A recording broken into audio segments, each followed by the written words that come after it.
Sejam todos muito bem-vindos a um podcast especial no canal Spook Houses Casas Assombradas. Hoje trago a vocês um dos materiais mais delicados e, ao mesmo tempo, mais fascinantes, já apresentados dentro dessa plataforma e que, com certeza, irá mudar a vida e a forma de ver a Bíblia, seus manuscritos, suas passagens e até mesmo conhecer quem realmente foi o famoso Deus do Velho e do Novo Testamento.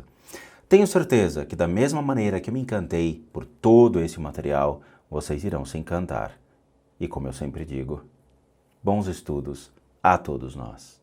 Bom, esse era um aspecto do antigo judaísmo que muito agradou a posterior hierarquia da Igreja Católica quando ela veio a introduzir o sacramento da penitência.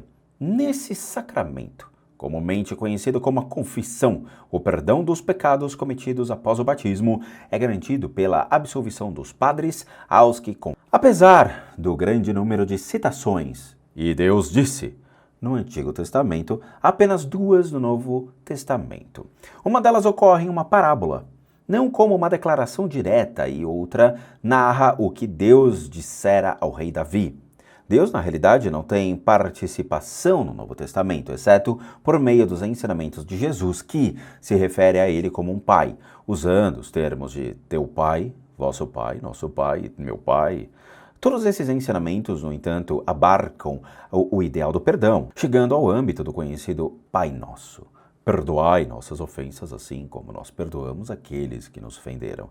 E Jesus ainda destaca, mas se não perdoareis aos homens, tampouco vosso Pai vos perdoará. Logo perguntamo-nos, de onde Jesus obteve a ideia de que Deus perdoaria qualquer um, por qualquer coisa? Ao passo que as escrituras bíblicas israelitas deixavam bem claro que ele era totalmente implacável? O conceito do atípico perdão de Deus aparece especificamente no documento de Damasco, encontrado entre os manuscritos do Mar Morto dos Essênios. A princípio, o documento afirma: ouçam todos os que conhecem a retidão e acreditam nas obras de Deus, pois ele trava uma luta contra a humanidade e condenará todos os que desprezam.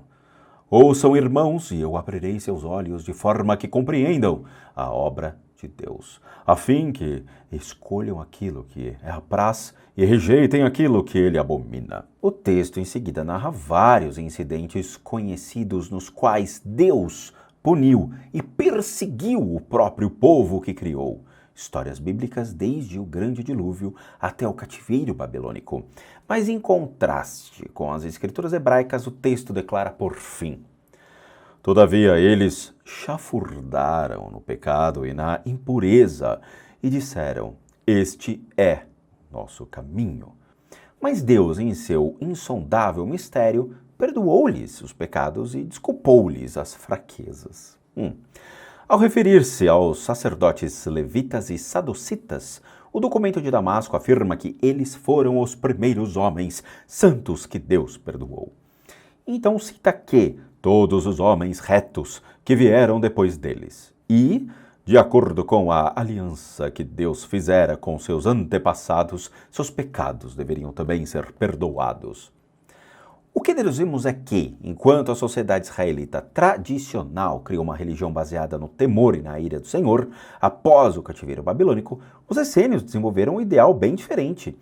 Eles admitiram que talvez seus ancestrais tivessem sido de fato pecadores e merecessem todo o sofrimento que lhes foi imposto, mas dado que Deus era todo-poderoso e poderia tê-los dizimado todos, como fizera durante o dilúvio, eles acreditavam que ele havia de ter algum aspecto misericordioso, de forma que permitiu que alguns deles sobrevivessem.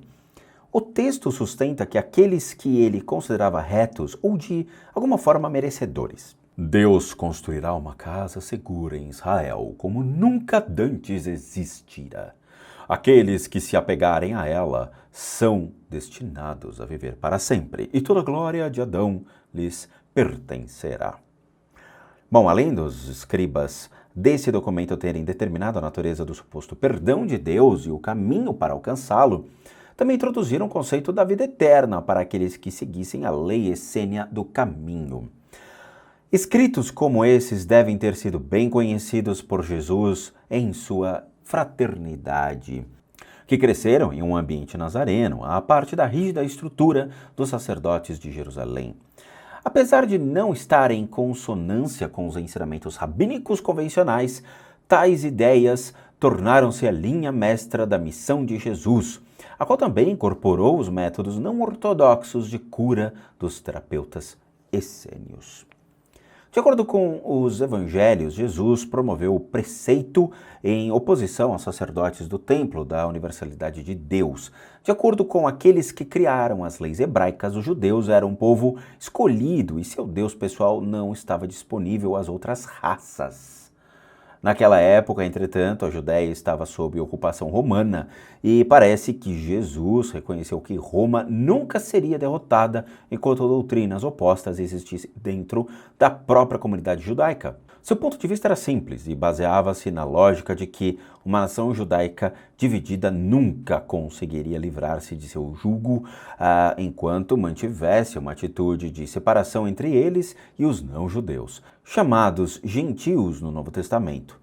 Ele ambicionava uma sociedade integrada e harmoniosa, porém ficou extremamente frustrado ao defrontar-se com judeus inflexíveis, que seguiram à risca rígidos princípios hebraicos. Eles consideravam que Deus era de propriedade deles, mas Jesus apresentou um conceito de que Deus fosse compartilhado com os gentios de uma forma que não fosse necessário que eles se comprometessem com a rigidez do judaísmo ortodoxo. Ele também utilizou seus conhecimentos de medicina nas comunidades vistas como indignas e impuras. Para a desaprovação dos sacerdotes, ele não restringiu sua assistência apenas à sociedade judaica, mas como os fariseus e outros teriam preferido. Podemos agora começar a entender algumas das aparentes anomalias do Antigo Testamento na forma como os escribas israelitas retratavam Deus. Por um lado, aparentemente condenando certas atividades, ao passo que, por outro, as promovia. Os supostos 10 mandamentos do Decálogo, relacionados nos livros do Êxodo e, obviamente, do Deuteronômio, com algumas poucas variações, são na realidade 14, dado que alguns deles contêm mais de uma diretriz. O mandamento, não matarás, é contradito flagrantemente pelas instruções dadas aos israelitas em relação aos hititas, amoritas, cananeus, amalequitas e várias outras nações. E quando o Senhor teu Deus as tiver entregado a ti, tu as vencerás e as destruirás, não farás pacto algum com elas, nem as tratarás com misericórdia. Sem nada poupar, matarás homens e mulheres, crianças e meninos de peito, bois e ovelhas, camelos e jumentos. Os mandamentos não furtarás e não cobiçarás a casa do teu próximo são completamente ignorados quando é dito aos israelitas seguidores de Moisés, ao entrar na terra prometida para usurparem dos cananeus. Grandes e excelentes cidades que tu não construíste, casas mobiliadas e cheias de toda sorte de coisas que tu não ajuntaste, poço que tu não cavaste, vinhas e olivas que tu não plantaste. Nesses e outros exemplos similares, torna-se claro que as leis não matarás, não furtarás, não cobiçarás estão relacionadas explicitamente às importantes descrições de quem é teu próximo. Ou seja, os 10 mandamentos aplicam-se somente aos tratamentos dos israelitas em relação a outros israelitas. Não eram considerados códigos de conduta quanto às outras raças, tribos ou nações. Bom, meus queridos amigos, inscritos e membros do canal Spook Houses Casas Assombradas, espero que tenham gostado desse incrível capítulo, assim como eu me encantei em fazê-lo a vocês. Lembrem-se, não deixem de nos apoiar dentro da plataforma, seja se inscrevendo no canal, curtindo os vídeos, de se tornarem membros ou apoiadores pelo método PayPal, nos ajudando a continuarmos aqui firmes e fortes dentro do YouTube. E como eu sempre digo, a todos, em todos os vídeos, bons sustos a todos nós.